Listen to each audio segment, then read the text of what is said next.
Hoje vamos continuar essa sequência de entrevistas, de bate-papos com criadores de conteúdo de RPG, especialmente os criadores de conteúdo que produzem audiodrama, que é uma raça em extinção aqui no ramo assim, de criação de conteúdo. A maioria produz em live, então é sempre raro demais achar pessoas que produzem audiodrama. Então a gente vai aí tentando escutar como é que tá sendo essa vivência sofrida. Dessa vez está aqui como co-host Heron, e aí? Daí, boa noite, bom dia, boa tarde. Tudo em paz, galerinha? Heron quer o quê? Eu sou designer gráfico, produzo alguns conteúdos para Quackmire e trabalho como freelancer agora para uma agência. Mas é isso, eu tô por aqui. E agora dá pra escutar ele bem, né? Que do último episódio com o Rick não dava. Cara, absurdo, doido. Que o NVIDIA Broadcast tava pegando não meu microfone, tava usando os microfones internos que ficam atrás das ventoinhas do notebook. Ou seja, caos. E hoje teremos como convidados duas pessoas que estão representando um projeto que começou, acho que ano passado, salvo engano. O Combeirinhos. E aí? Apresentem-se aí. Fala, galera. Sou o Kaique, sou editor lá do Combeirinhos e sou um combeiro maldito, como vocês já devem saber pelo nome. Sou o Lucas, eu sou designer também, estou na parte visual dos Combeirinhos. E aí a gente tá aí trilhando um caminho entre os freelas, fazendo com a maior excelência possível, que a vida é corrida. O RPG é o que a gente gosta, né? A gente ama e vai saindo, pouco a pouco vai saindo projeto maneiro aí pra galera ouvindo e vendo, né? É demais. Bom demais. Cara, eu queria só começar. Talvez esse seja o último episódio, mas é bom começar. Porque pode ser que não seja o último. A profissão de vocês. Eu escutei em um podcast que boa parte dos produtores de conteúdo de RPG, eles trabalham ou com o designer, ou trabalham com TI em geral, tipo computação, então análise de dados. Vocês já estão com uma profissão fixa? Vocês estão no mercado de trabalho ainda procurando? Como é que é a formação de vocês dois? Tava falando aqui que eu sou designer, tô 7 anos atuando como designer. Eu falei que eu desenhava, né, Digimon. Eu comecei a me interessar pela área desenhando Digimon, que tinha aqueles cards pequenininhos, não sei se vocês pegaram, que vinha no salgadinho, o card de Digimon, ele vinha o desenho pequenininho, aí eu transpassava pro A4. Aí eu ficava o dia inteiro fazendo isso, desenhando Digimon do card pro A4. E aí eu fui entrando na área, né? Via o desenvolvimento do 3D, como que a área tava evoluindo. Aí eu fui pra motion, fiz de tudo um pouco, assim, ilustração, e hoje aí eu ainda faço de tudo um pouco, mais na parte de identidade visual. E é isso aí. Você acertou, eu faço programação. Nossa senhora. Tô estudando ainda, né? Eu terminei uma faculdade já, só que eu não consegui entrar na área ainda porque a maldita pandemia pegou a minha faculdade. Ou que minha faculdade eu fiz a inteira... É AD, né? É EAD. Aí eu não consegui estágio na época também, aí eu tô fazendo uma outra agora. É foda, é. Quebrou as pernas na pandemia. Não, pra constar, eu e o Heron, a gente é do direito. Não diga isso! Não espalha! Eca! Eca. Inclusive eu achei um canal que ele é só de pessoas formadas em direito, Heron. Tem só advogados lá. E são pessoas legais. Inacreditável. Não me chame, eu não acredito nisso, você tá mentindo. Tu tá atuando? Não tá caindo na tua área? Ah não, ainda não, tô só estudando. Show. Ah, então tecnicamente tu tá fora da maldição da TI. Tá fazendo conteúdo, mas não tá. Não.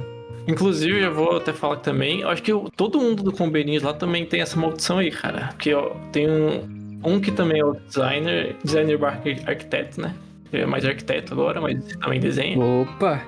Os outros dois são programadores e o último... É só um que não é, na verdade. Escolha. Nossa. O Vitor, que é o nosso irmão mais velho, ele é TI, mas ele tá entrando pra programação também, tá entrando de cabeça agora. Uhum. E o Gabriel já foi de tudo já.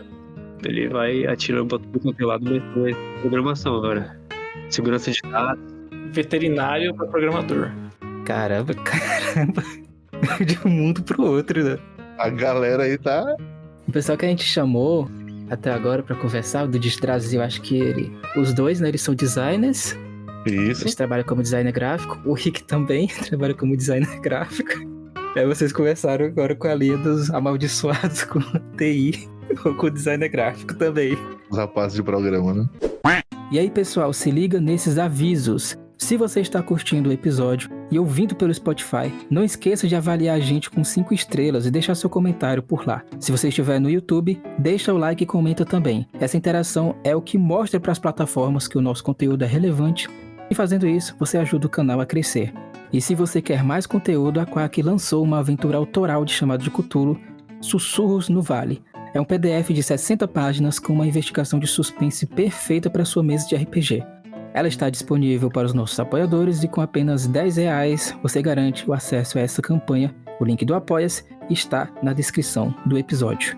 Aproveitando, os apoiadores já estão conferindo antecipadamente a segunda temporada da nossa campanha de Yu Yu Hakusho. Toda semana terá um episódio novo de 20 a 30 minutos, saindo exclusivamente para quem apoia. Como essa temporada só chega ao público geral no final desse ano ou só no próximo, o apoio é a melhor forma de você acompanhar tudo agora. É isso, confere os links na descrição, deixa seu comentário e vamos voltar para o episódio agora. Valeu! Esse quadro aqui é para falar mais sobre a produção de conteúdo e não tanto sobre RPG em geral, porque eu até tinha reclamado isso no episódio anterior do Rick. Às vezes as pessoas, eu acho que elas não têm a experiência com a produção de conteúdo, assim, como a gente faz, de audiodrama, ou então com uma live mais elaborada. E aí eles acabam perguntando genericamente sobre RPG, então acaba sendo a biografia da pessoa. Qual sistema tu gosta, certo? Pra mim isso foda-se, tá? Não vai ter nenhuma pergunta dessas aqui, não. Foda-se. Vamos falar sobre produção de conteúdo de RPG. Então deixa eu tirar as que eu botei no roteiro, peraí. Brincadeira. Cara, da onde é que veio a ideia de começar o Combeirinhos? Eu me lembro que o primeiro episódio do Combeirinhos eu vi pelo Vitor, que ele postou no grupo de ouvintes do RP Guacha. E era um test drive, segundo ele. Aí ele postou no RP Guacha, depois postou lá no canal de recomendações, né, do Rick, lá no Telegram, o Rick do Toca do Dragão, que é um apoiador nosso. Mas de onde é que veio essa ideia, assim, de fazer um test drive de um episódio sonorizado? Vocês já tinham uma coisa em mente há muito tempo? Foi uma coisa espontânea? O que aconteceu? Por que vocês entraram nessa noia? Qual o problema de vocês? Cara, foi bem natural, assim. A gente tava jogando uma campanha que era de super-herói, e aí eu quis gravar só pra ter guardado mesmo. Aí a gente terminou essa campanha, essa nem foi postada em lugar nenhum. Acho que eu nem tenho ela salva mais, inclusive. Aí depois a gente começou a jogar a do Tormenta, que é que a gente tá jogando até hoje lá e postando. E aí esses episódios também eu só gravei porque eu queria guardar. E aí eu, em alguma noite maluca, eu que falei, eu vou dar uma editadinha aqui pra ficar mais legalzinho, tirar as partes de enrolação. Aí a galera do grupo curtiu. E aí eu comecei a dar mais uma atenção, aí eu comecei a sonorizar. E aí foi esses episódios testes que tem postado lá até hoje. Horríveis, né? Horríveis. Que inclusive começa do nada, porque tipo, eu tava no meio da aventura, a gente começou a postar.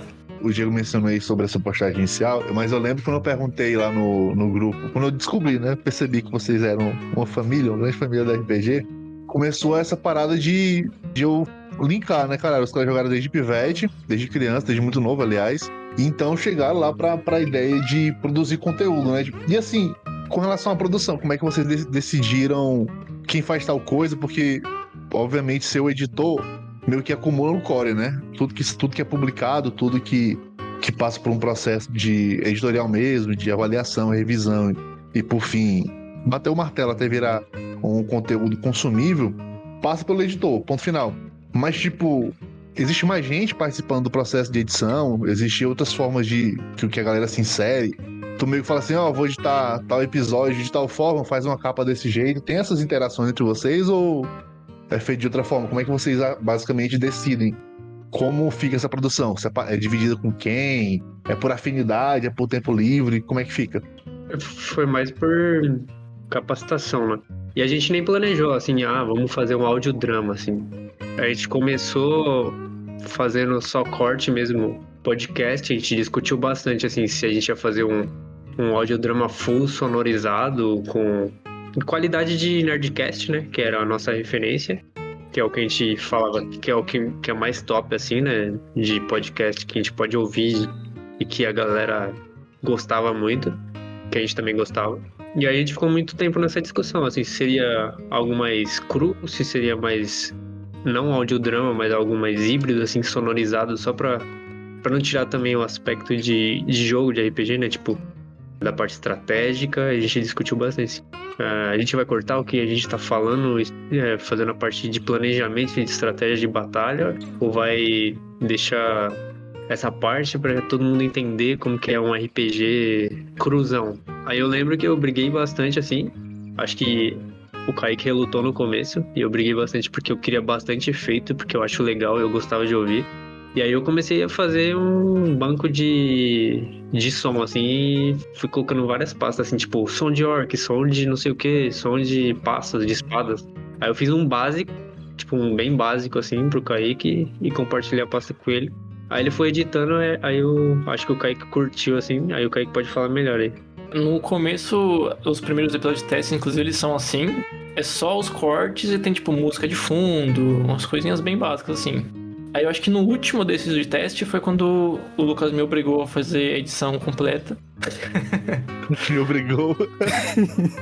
Aí eu fiz, aí eu curti e aí eu comecei a fazer no resto.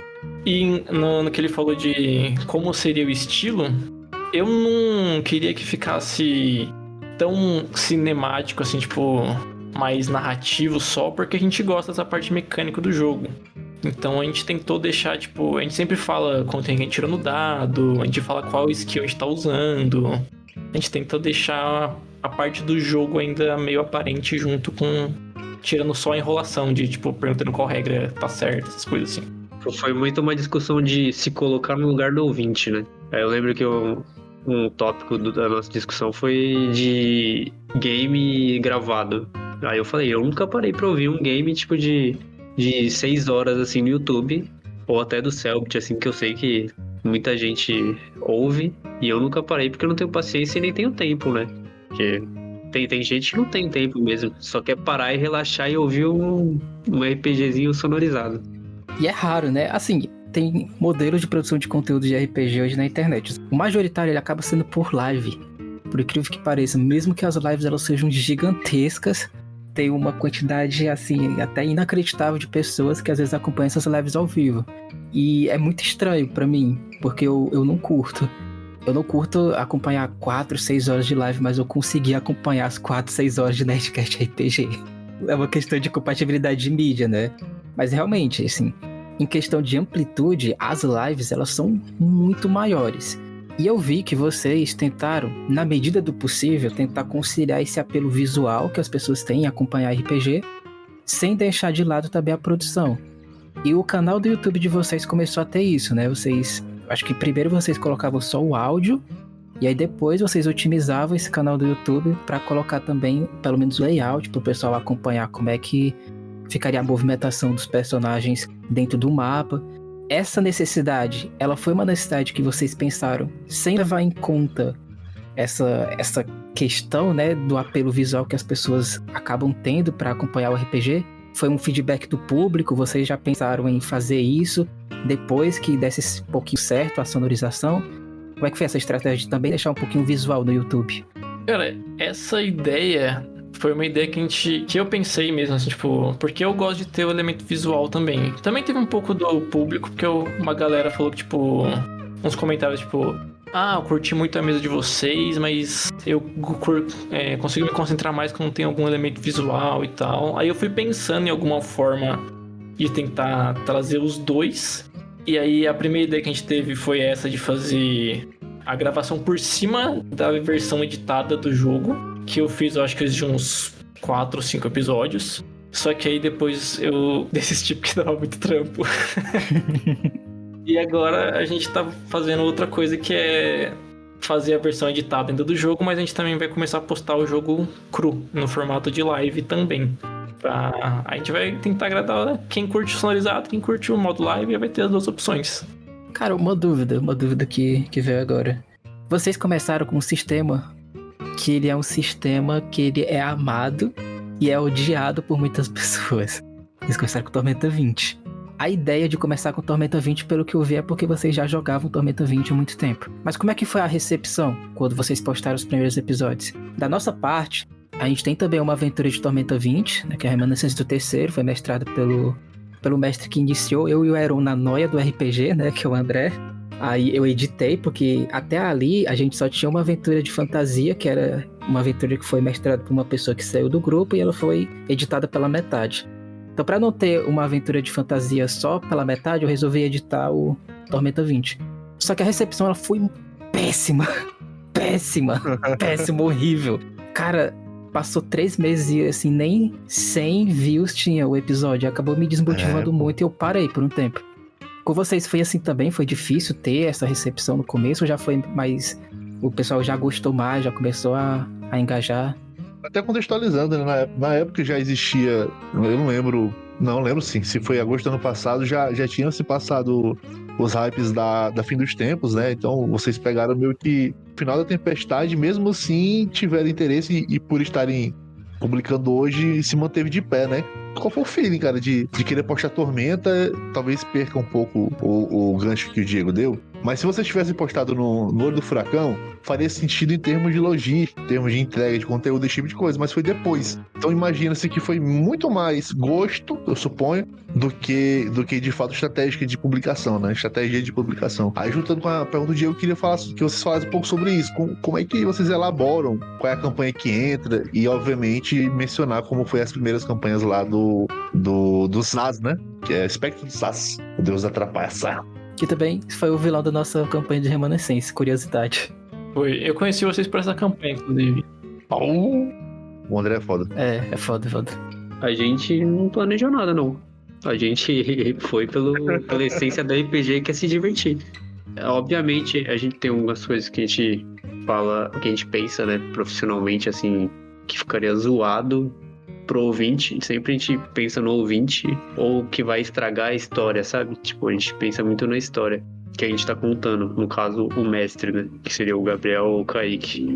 Geralmente são eles. Então a gente preza muito pela história e pela nossa diversão. A gente já pensou, assim, por exemplo, Fallout. Fallout a gente já pensou quando sair a segunda temporada, ter uma gravação preparada pra tentar trazer um hype. Mas se vai acontecer, a gente não sabe também, porque é muito de feeling, assim, do que a gente vai querer jogar ou o que a gente tá curtindo na hora. Nessa questão, acho que a gente não nos preocupa muito, né, Kaique? Na questão de como a gente fala, qual a gente vai postar, o que a gente vai jogar, respondendo também o Diego, que ele perguntou antes, a gente não jogava Tormenta antes, na verdade. O único que jogava era o mestre, né, que é o Gabriel. E o resto, acho que todo mundo foi a primeira vez jogando. Acho que o Little também jogou, mas foi muito tempo antes. Então essa é a primeira campanha de Tormenta que eu tô jogando. E a gente postou porque a gente tava jogando na época mesmo. E na questão de, tipo, agora respondendo como a gente decide o que a gente vai postar, a gente discutiu bastante isso. O Yoshi, principalmente, ele colocou pra gente que, assim, a gente era um grupo de RPG há muito tempo já. A gente joga, acho que mais de 10 anos juntos. E a gente vai jogar e postar o que a gente gosta. A gente vai primeiro ser o grupo de RPG e depois focar no postar o que a galera quer ouvir. Então, tipo, a gente sempre joga o que a gente gosta. A gente não fica tão grilado em postar o que tá no hype, assim, e tal. Óbvio que a gente leva isso em consideração também, né? Pra fazer o canal crescer. E eu lembro que quando os caras falaram que ia jogar Tormenta, eu fiquei bravo, porque eu nunca tinha jogado. Eu falei, mano, que porcaria. O que é Tormenta? Só jogava D&D, Tulo. E o visual, ele me pega demais. E o visual do Tormenta eu não curtia. Então eu falava, nossa, vai jogar esse negócio aí que eu nunca joguei, a gente já vai começar. Aí eu dei uma lida lá, vi como que era a ficha. Tinha saído até os novos materiais do Tormenta, né? Que o meu irmão tinha assinado. E eles deram uma melhorada no visual e isso me pegou, assim. Como designer, isso aí me pegou bastante, assim. Eu quis dar uma olhada no material, me causou curiosidade. Aí eu fui fazendo a ficha lá, fiz um personagem que eu nunca joguei. Aí depois a gente foi decorrendo, e a gente foi conversando e gravamos Tormenta. Mas, pessoalmente, assim, eu não gostava muito de Tormenta, não. Eu aprendi a gostar. E como foi a recepção dos primeiros episódios? Assim, como foi os primeiros, a gente não teve uma noção pra comparar, né? Mas a gente teve uma galera que foi ouvir, a gente até ficou surpreso com a quantidade que foi ouvir. A gente postou em Reddit, Instagram, nos canais aí de outros canais de RPG também, tipo do RPG Guacha, do Toca. E aí foi uma galera ouvir, uma galera deixou comentário, deu dica falando. Foi até que bem, até. Porque aqui a gente não tinha comparação, né? Mas Ordem Paranormal é um que dá bem mais. No começo a gente não tava muito preocupado, mas com o tempo assim a gente começou a atacar, né, a comunidade de Tormenta e jogar um monte de anúncio nosso lá, né? Tipo, no Reddit mesmo. Se eu não me engano, você foi top 1, Kaique? Top 10? Eu fiquei top 5 publicações mais curtidas lá. Nossa senhora. Não, mas isso aí, interessante, né? Tipo, no começo a gente não se importa, mas depois que a gente vai se esforçando no projeto, a gente vai querer que aquilo tenha algum tipo de fruto, né? Por mais que a gente não tente converter em dinheiro, a gente quer converter em alguma coisa, cara. Se nem seja uma audiência, nem que seja em alguém gostar da mesma coisa que a gente gosta de produzir. Eu acho que é muito sobre isso, né? Tipo, a gente não tá nem aí pra caber na caixinha da galera, mas que pelo menos alguém veja aquilo que a gente tá fazendo e perceba o primor, né? Com o que a gente faz. Eu acho que é muito sobre isso também, né? E também sobre esse tema tem outra questão. As primeiras publicações que vocês faziam já era com esse visual arrojado e envolvente que tem hoje os combeirinhos, ou vocês fizeram no improviso as primeiras publicações? Tipo, acompanhava só o link ou ia só a foto? Como é que vocês faziam a divulgação no começo? No começo, assim, no visual, eu lembro que, assim como o áudio, eu era perfeccionista no visual também, sou, né? E eu não tinha tempo, tipo, apesar de ilustrar, eu não tinha tempo de ficar ilustrando, trabalhando, pegando freelancer. E foi na época que o Midjourney tava bombando. Eu falei, vamos usar eles de empregado aí, vamos usar a IA de empregada. Porque, assim, na minha opinião, a IA ela é uma ótima empregada e um péssimo chefe. Então você tem que aprender a usar ela, mesmo que seja pra mandar um MVP, assim, e tirar o projeto do papel. Depois que a gente angariar uma grana, né, que é o nosso plano, a gente contrata artista, igual o Selbit fez, né? Fez um jogo, gera serviço. Então, no começo, a gente usava bastante. Hoje a gente mista bastante, né? Eu uso bastante IA e na parte visual. E faço paintover no Photoshop mesmo lá. Faço umas composições, às vezes eu faço uma animação no After, mas assim, no começo a gente já tinha essa questão assim de ser impactante no visual, de se diferenciar no visual. Já faz parte aqui, inclusive eu coloquei no meu roteiro pessoal, vou até ler aqui, parabenizar pelas composições únicas e perguntar onde busco referências para compor, né? Tu já mencionou isso. Design pra design, porque tipo, eu fui buscar algumas referências para poder conversar com vocês sobre coisas recentes, publicadas, e eu vi realmente a loucura que é isso aqui, porque de fato é uma loucura, obviamente, assim, para grupos como nós, os nossos, né, que somos pioneiros em estar no quase anonimato, mas querendo buscar um tipo de visibilidade sem se vender muito. E aí tem os tokens animados, cara, um monte de Lefou aqui se mexendo. Isso aqui tu faz no After e tu exporta, como é? Não, essa parte é mais com o Kaique. A gente usa também uma IA. A gente usa uma IA para gerar artes isométricas. A gente sempre fez isso, mas a gente fazia pra gente, né? Porque a gente queria ter a experiência de um game, assim, de uma mesa. E a isométrica foi o que funcionou melhor pra gente. E aí o Kaique foi aperfeiçoando, aí acho que é melhor ele falar. A questão dos tokens, o Lucas falou, a gente sempre usava os tokens já. A gente sempre gostou de ter... Desde que a gente começou a jogar online, né? A gente queria deixar parecendo um joguinho mesmo, porque todo mundo lá curte joguinho tipo de RPG de um Tibia, uma coisa assim. Todo mundo já jogou alguma coisa assim lá. Aí a gente foi tentando... A gente usava primeiro aquele Hero Forge, a gente fazia o bonequinho lá, tirava print, recortava. Aí depois a gente foi começando a fazer os bonequinhos com uma IA lá, que era bem zoadinha. Aí agora a gente começou a achar essa AI que é a do Google, se eu não me engano. É o Imagem. É o Gemini? Não, Imagem. Dá pra você fazer pelo Gemini, né? Tem o Nano Banana do Gemini que você lançou agora, mas a gente usa o Imagem. Acho que tá no Imagem 4 agora.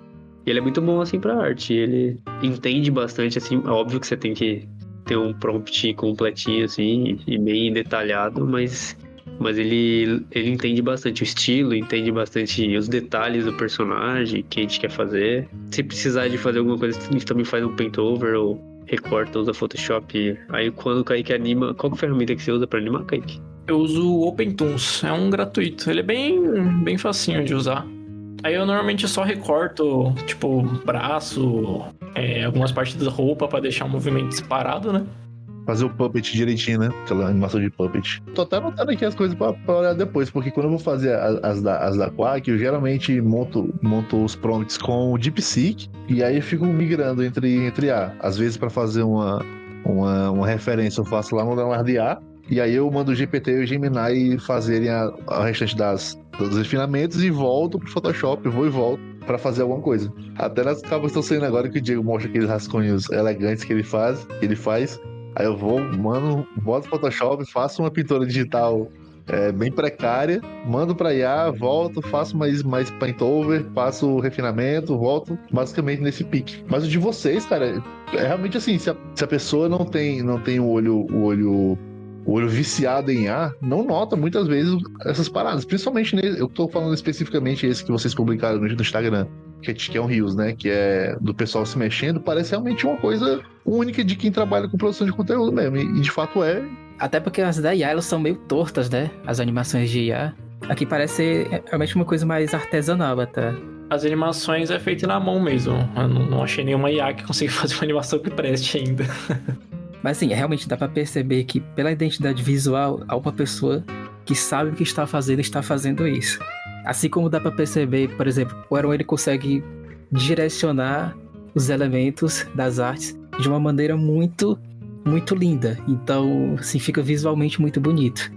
E vocês também conseguem, assim, a alocação do título, a alocação da logo, que são coisas que eu acho complicado, mas tá tudo bonito aqui. Realmente é de destaque isso na parte da identidade visual. E aí tem aquela coisa, que até eu vi um vídeo recente do Gaveta sobre como a identidade visual ela é muito importante para destacar a marca daquilo que você está fazendo. Porque apesar de muitas pessoas acharem que isso não é relevante sim a beleza. A gente se atrai por coisas bonitas, por coisas que são bem feitas. Eu não sei se vocês acompanham muitos podcasts de RPG, mas assim, com todo respeito, eu vou citar, eu não sei se eu vou cortar. Eu vou citar, sou afrontoso.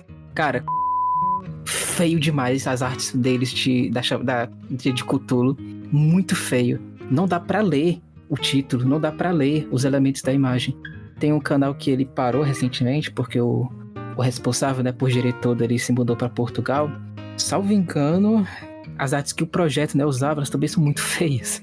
Então, às vezes não dá vontade de escutar, porque a identidade visual ela não é atraente. É o primeiro contato, né? Se a galera olha o olho no chão, atenção. Ele também tá usando IA, só que diferente de vocês, a montagem ela também não é tão visualmente bonita. Parece muito que é IA.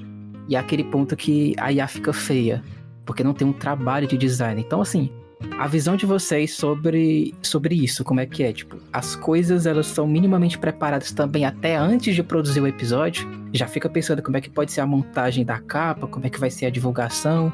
Comentei aí como é que é esse processo de construção visual também da entrega do episódio.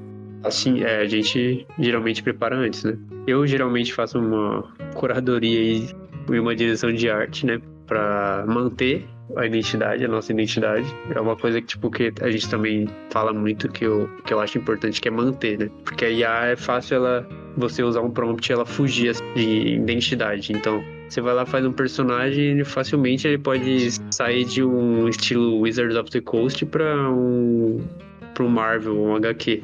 Então a gente gera muita arte até a gente não, né? Eu achar que tá tipo na qualidade com Berius, que é uma das coisas que a gente preza. Tanto é que o Kaique fez um pack de tokens, né, Kaique?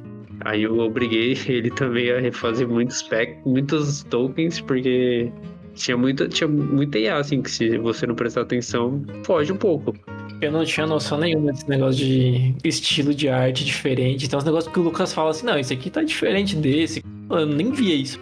Tem coisa que é o que a gente tá sempre, né, olhando. Eu sempre sigo muita referência, assim, tipo, de de arte. Estudei por um bom tempo, assim, concept art. Então eu tenho essa base, assim, pra mostrar pra galera o que é de qualidade. E eles só ouvem, assim, porque é o que eu falei no começo, né? Que a gente escolhe por capacidade.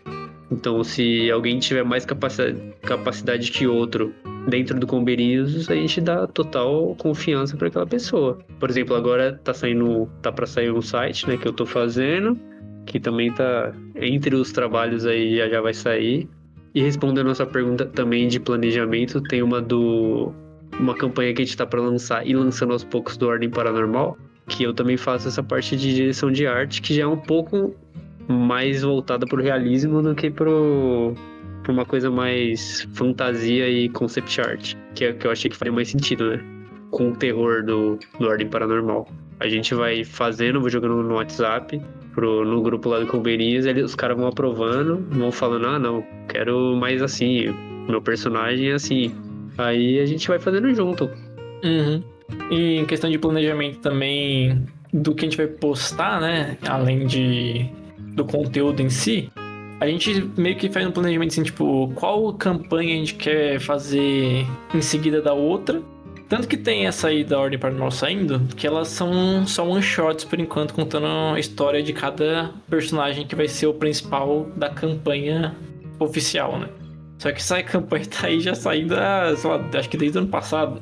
Porque eu tô mestrando ela quando não tem nada pra mestrar, porque a que eu tô mestrando agora é outra. E eu não tô a fim de mestrar a Ordem Paranormal agora, então eu mestro ela quando não tem mais nada pronto, essas one-shots. Falando sobre Ordem Paranormal, a gente tem essa questão lá no canal também, que muitas das views iniciais que tem em alguns episódios, eles são de Ordem Paranormal. Só que assim, o pessoal normalmente não segue. As aventuras de Ordem Paranormal que elas estão lá no canal, elas não foram editadas, né? Porque dá muito trabalho, então eu tô preferindo editar só as aventuras que eu mestro.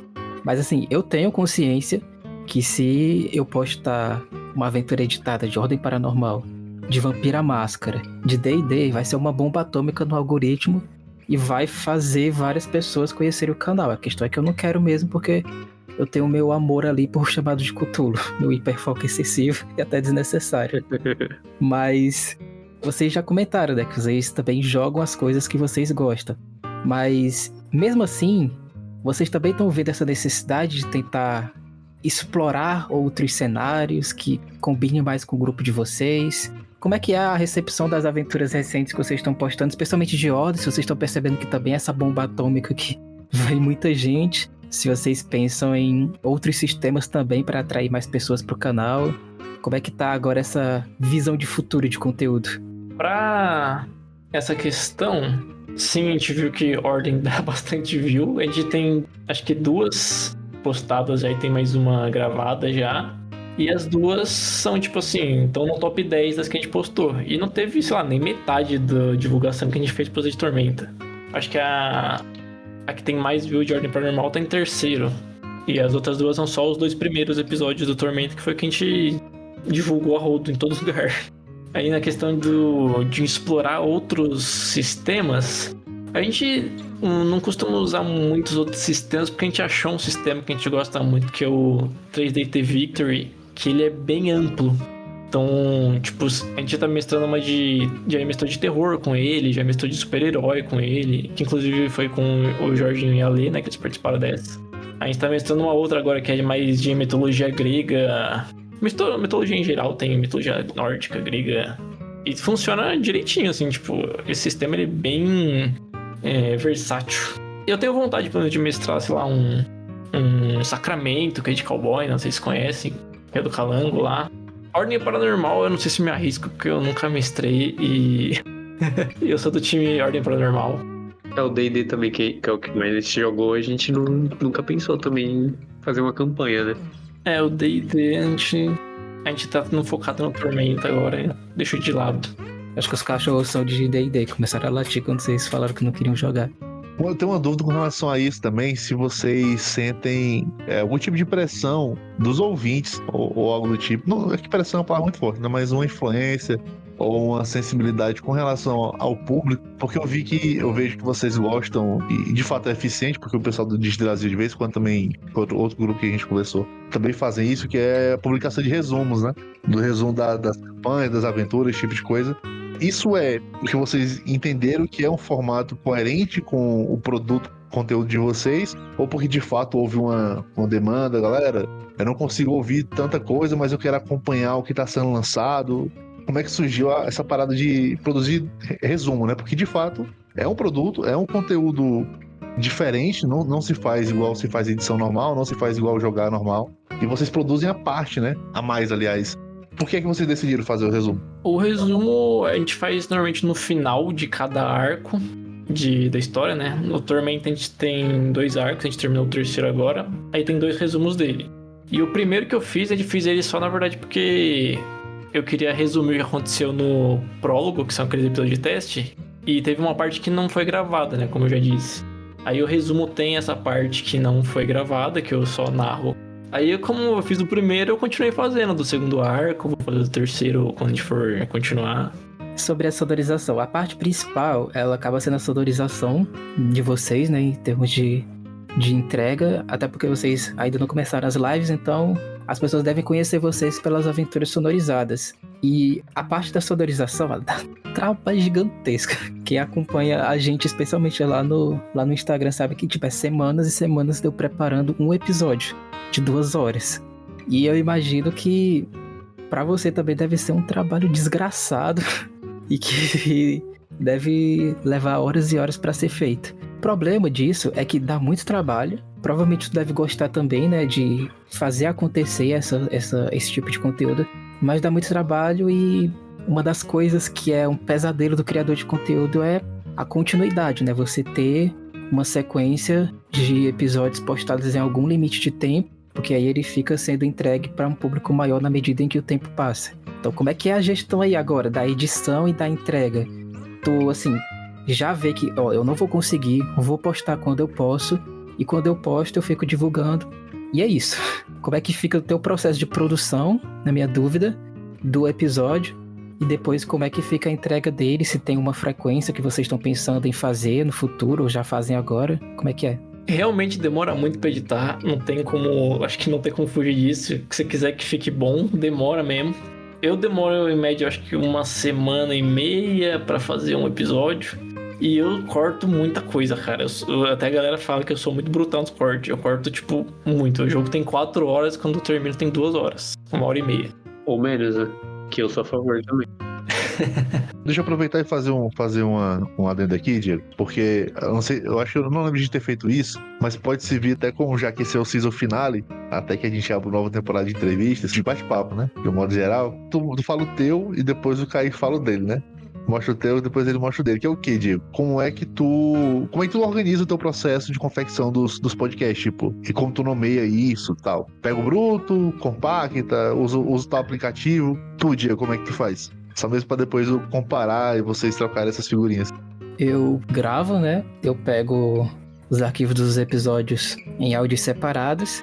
Aí eu faço uma limpeza. Qual é a visão que eu tenho do episódio? O episódio ele tem que ser narrativo. Eu já penso diferente do Kaique, né? Pra mim, a parte de combate, a parte de jogo é a parte mais chata do RPG, na minha opinião. Eu sempre gostei de acompanhar mais a parte narrativa. A historinha passando, um audiodrama mesmo. Então eu corto, assim, as perguntas que tem sobre o sistema, eu corto o som ambiente, eu corto, às vezes, algumas estratégias que são desnecessárias que aconteçam no áudio de combate. Quando a pessoa fica falando alto por muito tempo, chega, corta, foda-se. Deixa só a pessoa narrando a ação que ela tá fazendo, a descrição do episódio, para depois eu sonorizar. Eu faço toda essa limpeza, que é uma primeira parte. Isso é chato demais, então acaba demorando, mas ao mesmo tempo, quando eu termino, eu já tenho um episódio pronto, eu nivelo, né, os áudios, que é uma coisa que eu tô fazendo agora para ficar tudo mais ou menos no mesmo nível, ficar equalizado, e aí depois que eu faço tudo isso, eu junto em um único arquivo e sonorizo, coloco trilha sonora, coloco efeito sonoro. Aí eu tô preferindo usar o Epidemic Sound, porque ele tá agilizando muito o processo da trilha sonora. Para mim, cada cena tem que ter uma trilha que faça sentido para essa cena. eu não gosto de repetir trilhas, então o Epidemic Soul tá me salvando muito. É pago, né? Mas pra mim vale a pena gastar com isso. A gente tem apoiadores que ajudam também a pagar. Então, assim, uma cena tem uma vibe triste. Pego uma trilha triste do Epidemic Soul e coloco nessa cena. Uma cena é mais de ação, é mais de drama, é mais de terror. Fico alterando. Eu não tenho uma trilha pra aquilo que é de terror. Eu fico fatiando trilhas que já existem e monto pra formar uma nova trilha. Então é uma doideira. Depois dessa primeira parte de pré-edição tem a sonorização em si. E aí depois eu reviso e depois eu posto. Então, tipo, tem a limpeza, que eu ajeito os áudios. A sonorização, que eu coloco o efeito sonoro e a trilha sonora. A revisão e depois eu posto. Basicamente é isso. O meu, eu faço meio parecido. Pego o episódio bruto também, né? Que vai ter 3, 4 horas normalmente. E aí eu vou fazendo a mesma coisa. Eu vou recortando partes que eu acho desnecessárias. Tipo, discussão de regra. Ou coisas que não fazem a história andar. Teve uma vez que eu já tirei cena inteira que não aconteceu nada. Tiro turno de combate. Aí eu vou cortando, deixar só o que faz a história, o que move a história. Ou que tem alguma consequência. Ou que seja engraçado. Qualquer coisa que tenha alguma consequência. Aí depois que eu já tô com o áudio todo limpinho, comprimo ele, né? Pra tirar todos os espaços em branco. Aí ele diminui bastante espaço já o tempo, a duração. Uhum. Aí depois eu vou fazendo a parte de sonorização junto com a trilha ao mesmo tempo já, porque eu me sinto mais na vibe, assim. Que eu vou colocando a trilha, já colocando os sons, e eu vou fazendo tudo meio junto. Normalmente eu faço vários episódios, eu limpo vários episódios de uma vez, depois eu vou fazendo várias sonorizações de uma vez. A gente tenta guardar alguns episódios, né, pra postar com uma certa frequência, pelo menos quando é continuação, né? Quando é one shot, assim, a gente vai postando mais avulso. Agora que acabou o arco do Tormenta, a gente deu uma pausa, a gente tá preparando algumas aí pra postar em sequência algumas one shots, uma outra campanha.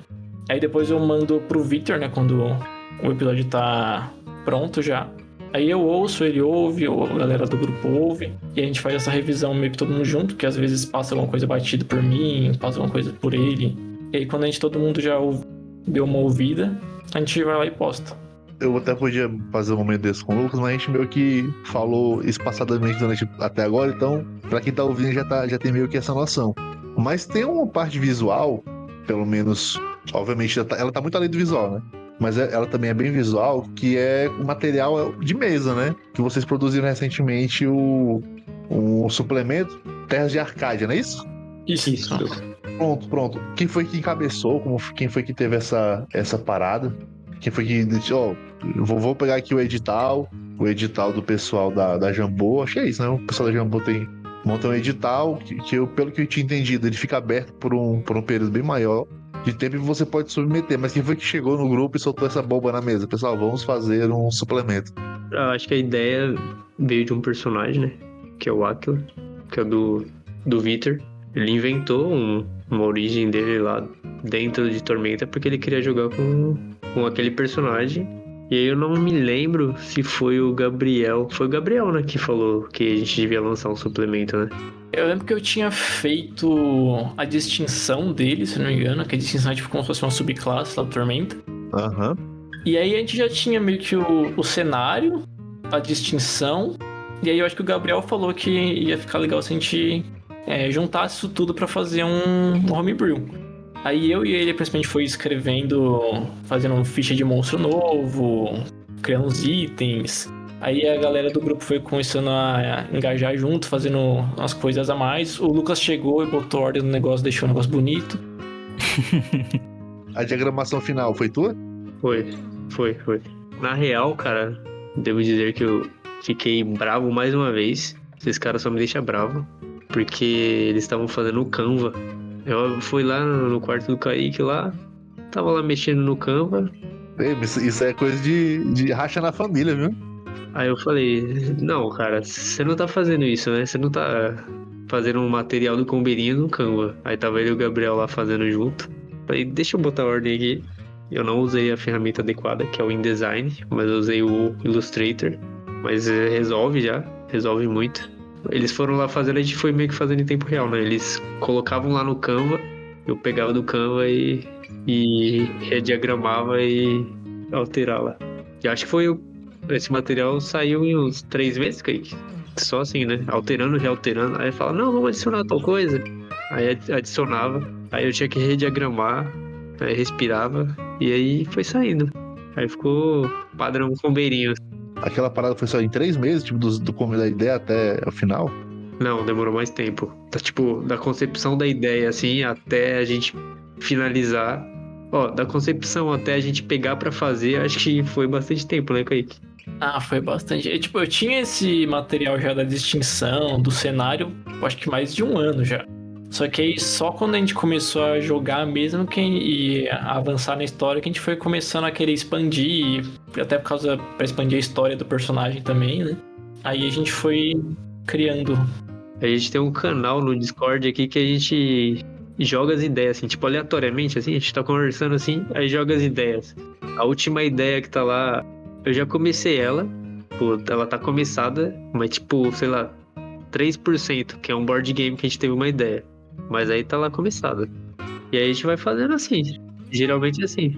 Eu dei essa ênfase no 3 meses, porque assim, eu e o Diego, a gente produziu juntos, ai, que alegria, um casalzinho do RPG. A gente produziu juntos um material há muito tempo. Primeiro, o segundo tá, né? Mas é o primeiro que é o do Pesadelo Natal, né? Só que, tipo assim, ele é bem... É muito simples e tal. Mas, assim, é muito o que eu acho de desafio na produção de conteúdos pra mesa, até nesse caso de vocês, que é pra outras pessoas jogarem, né? É você concatenar a regra, concatenar a história, você elaborar uma linguagem que a outra pessoa vai entender. Quando a gente mestra ou faz os nossos rascunhos, a gente faz pra gente ler, né? Pra gente entender, é quase uma cifra que a gente faz. Mas aí quando é pra produzir pra outra pessoa, tem todo esse trabalho. É por isso que eu fiquei impressionado e quase caí pra trás quando eu achei que fosse 3 meses. Inclusive, eu tô com um em aberto. O Diego já revisou alguns materiais, produziu mais texto pra ele, porque eu não consegui dar desfecho na história. O Diego é profissional em fazer desfecho de mistério. E aí eu mandei pra ele dar um fim. E, cara, é muito puxado. E assim, e mais uma vez, fica aqui a minha babação de ovo dos parabéns por vocês terem publicado já, e já ser algo oficial, e vocês já estarem comercializando isso. E aí vem outra dúvida. A divulgação de vocês é diferente pro suplemento do que é pro RPG de vocês, ou vocês aproveitam o mesmo canal? E outra coisa também.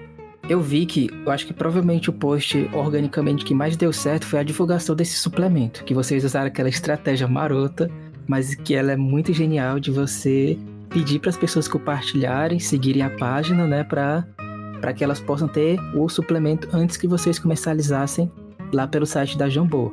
O resultado disso, falando assim comercialmente em pessoas conhecerem, o suplemento deve ter sido gigantesco, mas das pessoas conhecendo o canal, ele também foi significativo ou o pessoal preferiu só ver o suplemento mesmo? No Instagram dobrou os seguidores praticamente. A gente tava com 250. A gente tava com uns 200 e pouco. A gente foi pra 700, 500, não lembro agora como tá. E no Spotify, no YouTube aumentou menos, mas ainda aumentou bastante. Acho que aumentou uns 60 seguidores, 80, foi algo assim. Assim, igual você falou, profissionalmente falando, assim, pensando e até em trazer retorno financeiro, a ideia foi mais fazer isso para gerar uma base, né, de seguidores para futuros lançamentos, tipo pack, ou talvez esse board game, ou seja lá o que for que a gente vai lançar, assim, que a gente precise de uma comunidade para apoiar a gente. Foi mais essa estratégia, né, tipo, lançar um produto muito bom, até de graça para muita gente, para que no futuro a gente, essa base que já foi fidelizada e viu que é de qualidade, compre, né, para apoiar a gente e a fazer algo de mais qualidade ainda. Eu gosto de pensar que o conteúdo, a produção de conteúdo de RPG, ela lida com um público muito esquisito, porque ele é muito escasso. Ele consegue ser muito escasso em algumas situações e consegue ser até incompreensivelmente volumoso em outras situações. É um parto a gente conseguir engajamento nas redes sociais, apesar da gente ter até um bom número de seguidores. É um parto, sim, é um parto. Divulgar o conteúdo por áudio, eu vi que não dá certo. Não dá certo porque o apelo nas redes sociais ele é muito visual. O próprio Spotify ele tá com apelo visual também, porque ele tem aquela entrevista, né, do começo do ano que o CEO do Spotify diz que esse vai ser o ano do podcast, mas com podcast ele quer dizer o vídeo, porque ele ia anunciar o vídeo, né, lá no Spotify, porque o vídeo ele é melhor para promover propaganda. Então, cara, a gente é uma raça em extinção e a gente tá numa época onde o conteúdo em áudio, apesar de ser muito consumido, ele é muito difícil de divulgar. É muito difícil mesmo. Na época da pandemia, acho que tanto a Quack como vocês estaria voando. Porque tem canais que eu conheço que voaram na pandemia até com uma qualidade menor do que a gente. E aí vem a rede social, a nossa necessidade de ficar presente nela para tentar de alguma maneira divulgar. Como é que foi essa experiência agora de gestão de divulgação nas redes sociais? Vocês usam tráfego pago? Vocês têm uma estratégia para tentar gerar engajamento? Vocês são mais presentes no Instagram? Vocês têm presença também em outras redes sociais? Como é que é essa gestão de entrega agora? Essa presença de vocês nas redes sociais e essa visão de como é que vocês podem conseguir agora público divulgando as coisas da mesa de vocês, das produções, etc. Falando social media, assim, eu sou mais distante. O Kaique, o Vitor e o Gabriel que cuidam mais do social media, né? Que é cada um pegou uma pra chamar de sua e você vai lá e se cuida. Mas penso falando de marca, né? Que é o que eu cuido mais, eu diria que o Combeirinhos ele ainda tá caminhando ainda. Então tem muita mais coisa assim pra gente fazer. Muita coisa que vai ser melhorada ainda. Tanto rede social quanto materiais que a gente vai lançar. Mas as redes sociais acho que o Kaique pode falar melhor. Porque ele que faz as análises de gráfico lá e manda pra gente, a gente alcançou não sei quantas pessoas, ou não sei quantos inscritos, ou como foi o engajamento, né, em redes sociais, ele que manda mais pra gente. Eu normalmente cuido mais do Discord. Discord nem tanto, mas às vezes é mais o Vitor que olha Discord pra colocar em canal por aí, né, da Jambu, de RPG em geral. Eu cuido mais do Reddit, que eu entro bastante pra... Como vocês já devem saber agora, eu sou um combeirinho, então eu entro lá bastante pra ver combo. Aí eu comecei a postar lá e eu vi que, tipo, uma galera curtiu. Tem bastante gente, tipo, na minha experiência, muito mais gente engajou lá do que até no próprio Instagram, no Discord, muita mais galera. A galera comenta, vai ver e volta pra comentar no post que eu fiz, tipo, sei lá, anunciando um episódio, volta falando, tava buscando algum conteúdo desse tipo pra ouvir quando eu vou pro trabalho. A galera é bem comunicativa lá. No Reddit, né? É bizarro. Eu já divulguei umas mesas lá e ficou com 1000, assim, 24 horas, 1000 vezes. Que porra é essa? E a gente não faz muita... A gente fez o que já de propaganda, de conteúdo pago, assim? Acho que foi nos 2 primeiros episódios. Foi no de teste, o primeiro de todos, o Tormenta, e no primeiro pra valer. Mas foi pra quê? Pra seguidor ou foi pra direcionar pro site? Foi pra seguidor, se não me engano. É que foi o Gabriel que faz essa parte, que ele já trabalhou com isso. Aí ele fez essa parte toda, tipo, de direcionar pra público de cada região. Eu não sei nem do que eu tô falando aqui, mas foi isso que eu entendi dele falando. Mas geralmente é mais pra... A gente sempre focou mais em seguidor mesmo. Aí a gente já fez um teste também, tipo, a gente não faz mais isso, né? A gente fez bastante, que eram os cortes bombásticos, a gente já fez também um desse, mas não deu muito certo, assim. O que deu certo mesmo foi trazer conteúdo, que foi o que a gente tava falando do material. Que é um problema, né? Tipo, o sonho da gente seria a gente ser como se fosse o Fogo na Dungeon. Pra mim, o Fogo na Dungeon, ele é o exemplo perfeito de você viralizar em cima daquilo que você já faz, em cima de cortes das suas mesas. E até tem a necessidade de alguns canais de recorrer a outras formas de engajamento para tentar se manter relevante pelas redes sociais, tipo o The Vinci Culture. Eles postavam, né, o corte das mesas deles, só que agora eles estão fazendo sketches de RPG, comentando assim em geral sobre RPG, com outros modelos que não são a mesa deles. O preço disso é eles serem reconhecidos por esse novo público que vem seguindo eles, como sendo um canal que fala sobre RPG e talvez possa ter uma mesa. E aí ele acaba deixando um pouquinho de lado as pessoas que realmente queriam acompanhar a mesa para ficar crescendo em número, falando genericamente sobre RPG. Mas o ideal é realmente o Fogo Dungeon, né? Eles postam corte de mesa e bate 10 mil views. Isso aí é o sonho de consumo. Mas pra gente que é só áudio, fica complicado. E eu perguntei assim sobre o tráfego pago, se é pra público ou pra site, porque é uma dúvida que eu tenho. O tráfego pago que ele vai pra público, ele gera um efeito que é o público fantasma, que ele, não é necessariamente esse o nome, mas a pessoa segue, mas ela não engaja no conteúdo. E aí ela fica lá como sendo um fantasminha, né? O Instagram vai recomendando pra essa pessoa, ela não interage, porque ela não quer, às vezes até não recebe, que o Instagram tem essa frescura de recomendar prioritariamente pra quem não te segue. Com base nisso ele recomenda mais e mais, que não faz nenhum sentido. Mas enfim, E aí gera essa trava, né? Que às vezes tu posta uma coisa da tua mesa e não cresce. A gente fez um episódio lá, especial, que era o Combo Break, que a gente fez com um cara da RPG. Ele trampa com esse negócio de tráfego pago também, de cuidar de rede social. E ele falou que todos os lugares que ele já trabalhou, até no próprio perfil dele lá, ele falou que esse negócio de fazer sketch de humor, mesmo de RPG, é o que mais dá view de longe. Uhum. E ele faz bastante, eu até já aconselhei, né? Mas Combeirinhos é todo mundo low profile, então ninguém quis pegar essa missão. Eu tô tentando aparecer agora. Tá dando relativamente bem, entre aspas.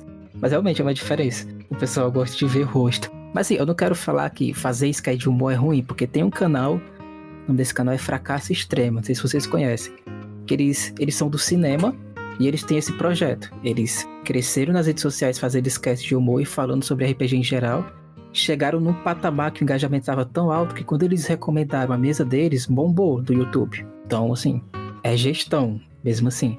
Mas tem esse risco, tem que ser muito bem gerido, porque senão vai fugir um pouquinho do curso e vai acabar convidando pessoas que só querem ver a sketch de humor mesmo. Não querem ver você produzindo, né, um conteúdo como RPG em live ou sonorizado.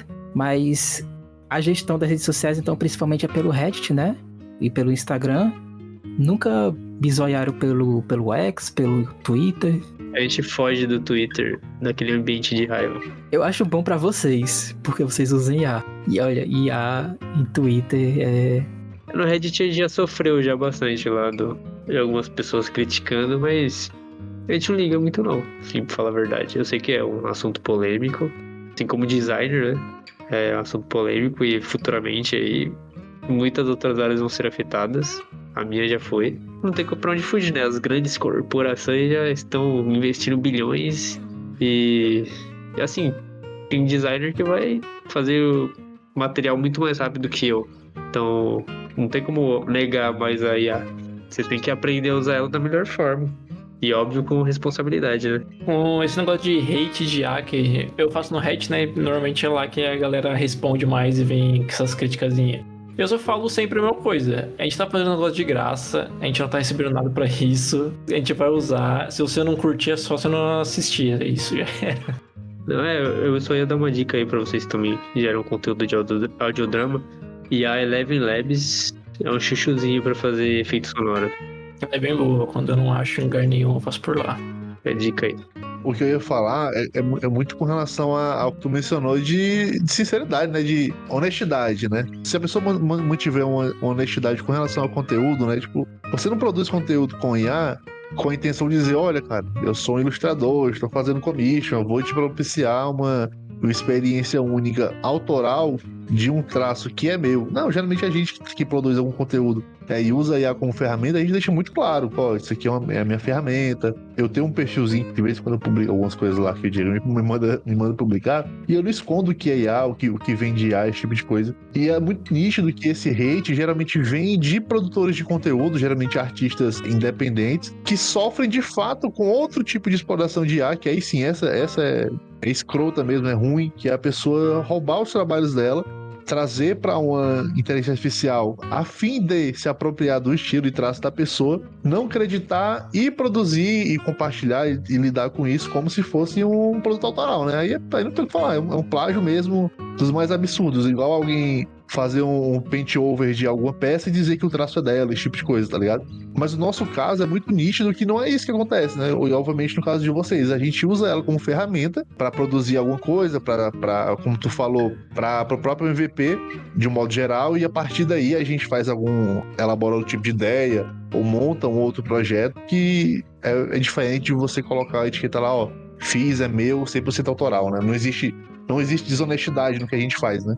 Isso, exatamente, porque até mesmo porque eu não subo a arte no meu portfólio, por exemplo, falando, aqui é a arte que eu fiz. E outra também é que tem tanta coisa feia com IA, né, que tem gente que se sente tão orgulhosa de fazer. A gente só tá fazendo uma parada que ajuda bastante e nem é 100% IA, sabe? É tipo, eu diria que é 20% IA tudo que a gente faz e 80% design e trabalho manual, operacional mesmo. Então, muita coisa lá que que é postado tem muito trabalho ainda de software, Photoshop, Illustrator por trás.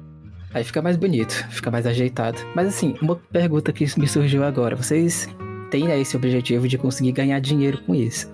A gente conversou com o Digi Brasil e eles também têm uma gestão muito boa com o YouTube. Eles têm também, né, a sonorização, mas eles colocam visualmente algumas imagens. Na verdade, eles colocam tipo um mapa animado, como se fosse RPG Maker, né, bem parecido, para ilustrar como é que seria a cena, né, do episódio. E eles conseguiram crescer muito com isso. O YouTube, ele é um desgraçado, mas quando dá certo, ele dá muito certo. Não é no ponto deles conseguirem ainda monetizar com isso, mas vocês têm essa visão também? Se vocês vão produzir conteúdo de vera, vão investir muito no YouTube, estão pensando em investir mais na Twitch, ou é mais a venda dos materiais, suplementos que vocês vão produzindo para ganhar mais dinheiro a longo prazo? A gente primeiro pensa em ter um retorno legal, assim, pro time Combeirinhos, né? Quando tiver um retorno legal, aí a gente pensa em escalar isso. Talvez a gente deixe até quando pingar, né, uma graninha a mais, assim, a gente deixe de ser low profile e comece a fazer coisas que demandem mais tempo, porque realmente todo mundo trabalha e ou é casado e tem filho, ou tem trabalho e faz freela, e é casado e tem filho, então, tipo, são coisas que demandam muito tempo, né? No meu caso, eu sou esse último. É um guerreiro. Então, é uma parada que demanda muito tempo, e se não tiver retorno financeiro, não tem como, porque tem que ter o ganha-pão, né? Eu já pensei em produzir alguma outra coisa para o YouTube também, além de só postar os jogos, né? Mas eu ainda não pensei em nada que seria um diferencial, porque, tipo, se ela for falar de regra, pra analisar a regra, isso já tem um monte no YouTube. Vai ser só mais um. Aí eu ainda não achei nenhuma ideia que seria legal de fazer, mas no futuro, se eu conseguir alguma ideia legal, eu penso assim em trazer mais conteúdo além de só os jogos pro YouTube. Mas esses vídeos de regra, assim, mesmo que tenham muitos, o algoritmo ajuda bastante. Não sei porquê. Sempre tem alguém querendo entrar no mundo RPG, então acho que provavelmente é a primeira busca, assim, da pessoa. É o tipo de conteúdo atemporal que às vezes dá certo, só que também tem isso, né? Às vezes você não se sente muito animado em produzir uma coisa que todo mundo já tá produzindo. E já tem vídeos bem feitos, né, também, sobre isso. Porque o criador de conteúdo de RPG, ele é solitário. Porque a gente é uma espécie em extinção, sempre bom lembrar. Pior que é verdade, assim, que eu reclamei, mas eles não estão postando nada. Assim, chegou um ponto que eles passaram, mais ou menos na época da pandemia, naquele ranking, né, do Spotify, e eles não estão mais produzindo nada. O canal, né, que eu tava tentando lembrar o nome, que tem também a arte feia, que é o também parou de produzir. O RP Guacha do Marcelo, ele já falou recentemente que ele quase que ia parar o RP Guacha, mesmo se o RP Guacha sendo o maior podcast de RPG do Brasil, ele quase que ia parar, porque não estava conseguindo sustentar as coisas, né? O custo é muito alto para manter a qualidade. É isso, assim, só ver os canais de audiodrama morrendo, indo assim pra vala. Então vocês têm essa consciência aí que vocês também estão em extinção e que talvez vocês sejam os próximos que vão segurar o graveto de pau debaixo da terra. Baixo na madeira, o bicho agorando o convidado. Não, mas sério, como é que é essa percepção de vocês com essa raridade? Porque é difícil até pra achar collab, não sei se vocês percebem isso. Porque assim, se eu for pensar em collab, vocês, o Rick, mas como é que sai um pouquinho do número de pessoas que cabem numa mão? Vai ter que acabar buscando outras pessoas que produzem conteúdo de RPG em geral, mas audiodrama em si é muito raro. Nesse sentido também, quais são as dores de vocês, né, especiais do Combeirinhos que vocês têm, né? Obviamente existe o medo do apagamento, quando todo mundo se cansar, então quando deu o apagão de inspiração de todo mundo, existe esse medo, né, de o que é que acontece depois. Mas existem outros medos que vocês notam que é de vocês, que vocês têm? A primeira pergunta, né, sobre a extinção, eu acho que se acontecer assim, talvez a gente produza outra coisa, ou a gente continue mesmo sendo um canal fantasma, assim, só pra gente mesmo. A gente tem um conteúdo vertente, né, que é o Combo Break, que a gente quer dar continuidade, o primeiro foi com o Felipe Erlang, e a gente tem nomes, assim, né, de influenciadores, sei lá, gamers, ou pessoas que gostam do mundo de RPG que tem nome, pra tentar trazer alguma coisa, né, com o algoritmo e ter uma conversa boa, assim, porque parece que falta também, né, essa parada de conversa sobre RPG com pessoas que a gente sabe com calango, assim, é difícil achar um podcast dele falando sobre RPG com alguém, entendeu? Acho que tem um ou dois, talvez. Mas pessoas que são fãs dele e de RPG, às vezes procuram também. Como eu já procurei e não achei. Então esse é uma estratégia que a gente já tá bolando aí pra tentar trazer mais seguidores através de nomes conhecidos. E a segunda pergunta hoje, assim, na minha opinião, né, com o Beirinho, é o postagem, né? Postagem de Instagram e até de rede social em geral, assim, de ficar engajando com o público, fazendo stories, mostrando a cara. Eu acho que é uma dor, assim, que a gente tinha que... Não é culpa de ninguém, né, do Combinins, não é falta de fazer mesmo, é que não tem tempo. Que nem eu falei, a gente não tem tempo. Mas eu acho que é uma dor que se a gente pudesse resolver, a gente resolveria. Só acrescentando também, eu pelo menos tenho essa visão de que o Combeirinhos, ele não é mais só um podcast de RPG. A gente tá fazendo para outras coisas já, tipo, o Combo Break é uma parada à parte dos jogos. A gente fez o lançamento do livro, a gente tá preparando esse board game, muito no futuro, nem esperem. A gente tá preparando os packs de token e mapa que a gente usa também pra disponível pra galera. E a gente já pensou também em outros livros pra fazer. Então eu acho que mesmo se o podcast do jogo de RPG em si mesmo não der certo, a gente vai continuar fazendo outras coisas ainda. Show. Não, é isso mesmo. Tem essa questão, né, que a gente tá numa época meio desfavorável, mas dá pra continuar e espero que vocês continuem aí por muito tempo. É um projeto muito legal e é ruim ver projetos legais morrendo assim na praia, mas vocês parecem que estão bem estruturados, tá bem divididas as coisas, cada um no seu quinhão, né, sustentando aí o pau de todo dia, mas... Um dos nossos objetivos, assim, que é o diferencial, é ganhar pela excelência. Ganhar essa luta pela excelência. Tanto no visual, né? Dá pra ver assim que a galera elogia muito, quanto no áudio que o Kaique produz aí. E a gente tenta melhorar também, né? Acho que é uma das dores é melhorar o roleplay, né? Que a gente, no geral, assim, somos jogadores medíocres em relação à atuação e dar uma ênfase na hora de falar, mas a gente tem noção disso, a gente tem buscado melhorar. Acho que isso também causa muito, né? Quando você vê a galera do Critical Role, mas não querendo se comparar a eles, né? Mas acho que isso ajuda muito a gente ter essa meta, assim. Acho que o importante é buscar excelências em todos os âmbitos, assim, que permeiam Combeirinhos. Esse negócio de querer melhorar como jogador, depois que a gente começou a gravar e ouvir, nossa, eu vi que eu fico olhando assim, nossa, como é que eu fiz isso no jogo, velho? Coisa ridícula.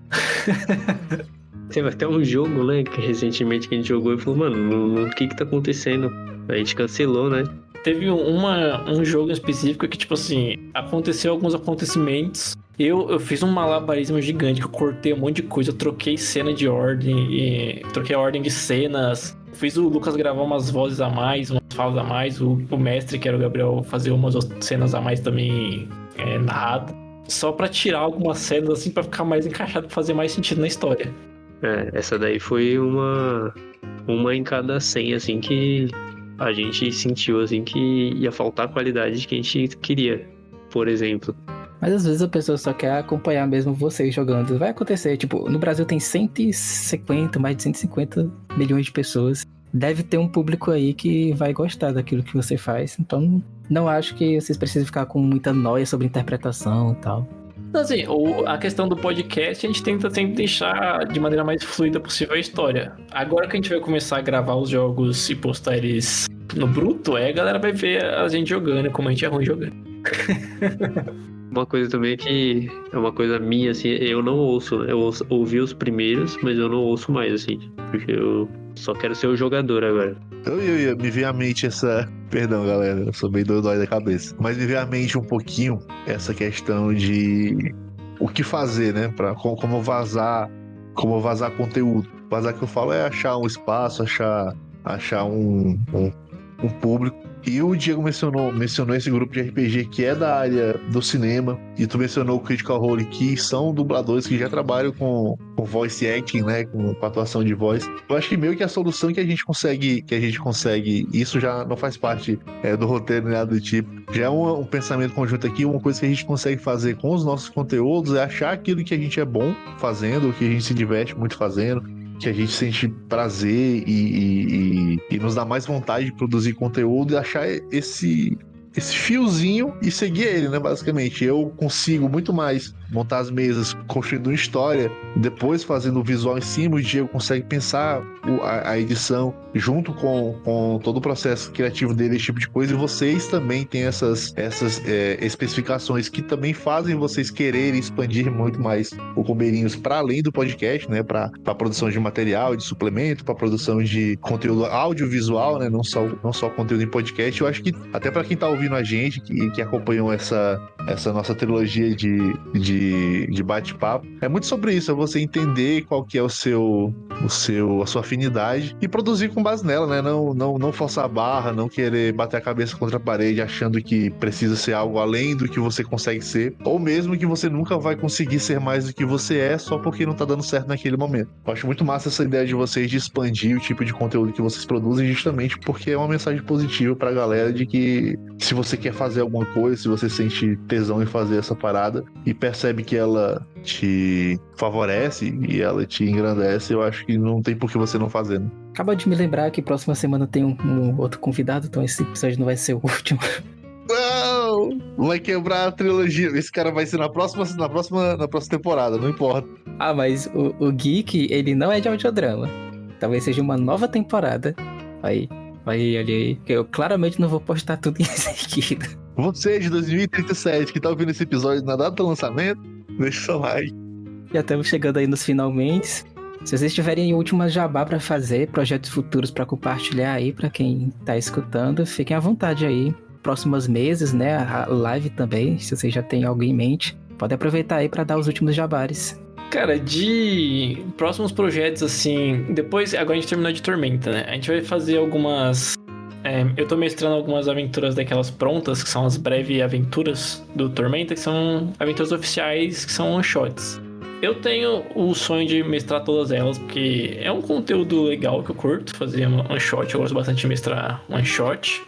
E eu acho elas bem escritinhas, a maior parte é bem divertida.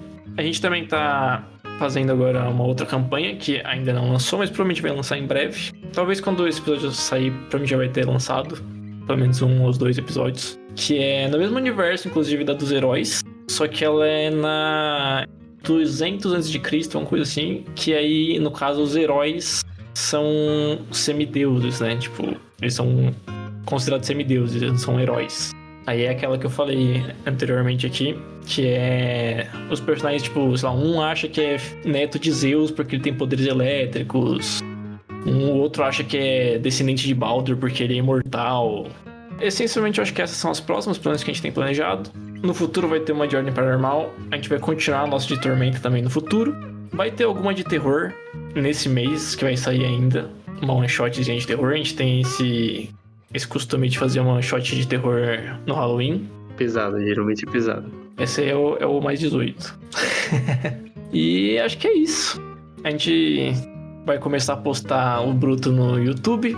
Não vai ser live ainda, porque a gente não tem estrutura pra fazer live, eu acho. Mas a gente não sente isso ainda. Vai ser naquele formato de estreia do YouTube, não sei se vocês conhecem.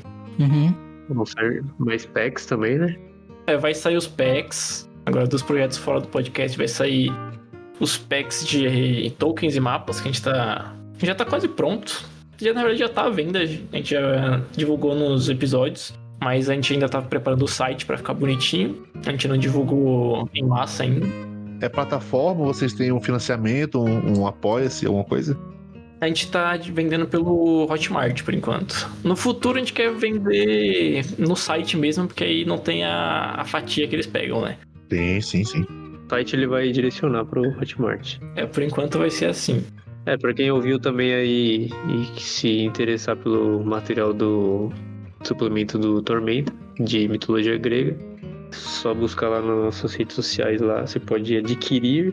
ajude a gente pra gente fazer mais materiais de qualidade, melhor qualidade. Talvez a gente também, geralmente a gente vai abrir enquete ou abre enquete lá pra materiais que os ouvintes tenham necessidade ou queiram. A gente tá sempre disposto a ouvir vocês e trazer o material que vocês precisam, não só o que a gente quer, né?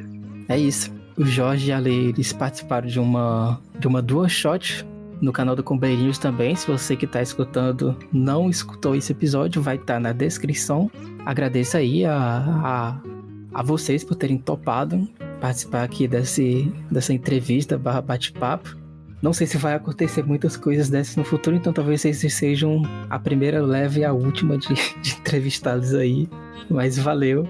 Acompanhe aí, claro, Combeirinhos. As redes sociais deles vai estar também na descrição. Acompanhe as aventuras deles também. Sempre bom engajar nessa comunidade aí RPGística, especialmente a de produtores de conteúdo sonorizado, que são uma raça em extinção.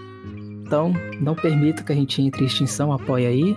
É isso, gente. Valeu aí por terem topado. Uma boa noite, boa sorte aí pra tudo que vocês vão fazer aí no futuro. E tchau, tchau, tchau. Tchau, tchau, pessoal. Tchau, tchau.